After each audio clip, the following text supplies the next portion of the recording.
uçağı bu. Ne yapmadınız? Ulayma, bugün bak yer bitme. Nima? Uxlayapmi? Yunmayli uxlamsiz? Çıktın aldı yuymadın mı? Yuymasan bulup da...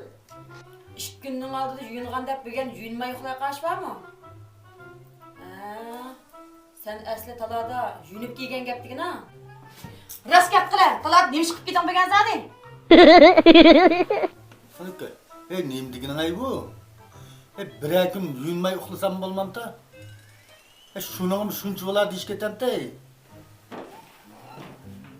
Bilamazmi?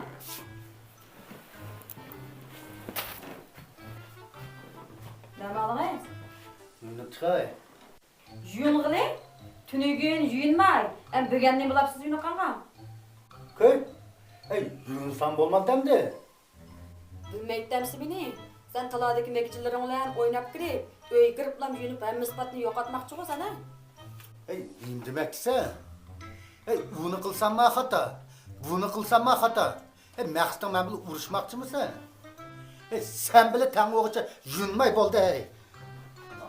Nima? Yuyunmayman? Sen talada yuyunib kirishdigina. Digina nima ish qildim bugun? Toyqan ko'zimdan ketgan bo'g'i deb mening. Qandoq tutmay qolgandim men.